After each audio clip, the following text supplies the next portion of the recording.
Peshmerga के नाम से जानी जाने वाली इराकी कुर्द फोर्सेस ने शुमाली किरकुक गवर्नरी के गांव लिहबान में पेट्रोलिंग की। गुज़िश्ता दिनों इस इलाके में इस्लामिक स्टेट के अस्करियत पसंदों ने हमला किया था। प्राइवेट ब्रॉडकास्टर रूदाओ के मुताबिक इस दौरान आईएस और कुर्द पेशमर्गा फोर्सेस के दरमियान तसादम हुआ, जिसमें पेशमर्गा के 9 अहलकार और 3 आम लोग मारे गए। आईएस हालिया दिनों में ज़्यादा फ़ाल हुए हैं क्योंकि वह कुर्दों को इलाके से बाहर धकेलना चाहते हैं और उसे अरब बनाना चाहते हैं। वह हमारे लोगों को खौफजदा करना चाहते हैं और उन्हें इलाका छोड़ने पर मजबूर करना चाहते हैं ताकि दूसरे लोग अरब वहां आबाद हो सकें जो उनके अपने लोग हों और उनकी दहशतगर्दाना कार्रवाइयों की हिमायत करें।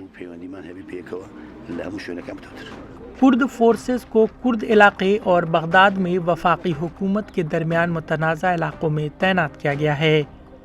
पेशमर्गा के एक कमांडर ने मंगल को कहा कि कुर्द फोर्सेस अब इराकी फ़ौज के साथ मिलकर उन इलाकों में मुश्तरका फ़ौजी चौकियां कायम कर रही हैं।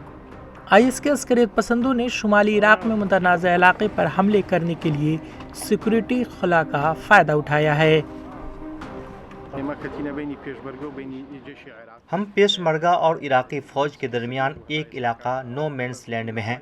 अब तक कोई भी हमारे दिफा के लिए आगे नहीं आया है, लेकिन अब खुदा और सदर कुर्दिस्तान डेमोक्रेटिक पार्टी मसूद बारजानी का शुक्र है जिसने हमें बचाने के लिए पेशमर्गा को भेजा। आईएस को 2017 की जंग में शिकस्त का सामना करना पड़ा, लेकिन इराकी सिक्योरिटी फोर्सेस और कुर्द पेशमर्गा फोर्सेस को निशाना बनाने वाले हमले आम हैं। Bureau report, ETV Bharat.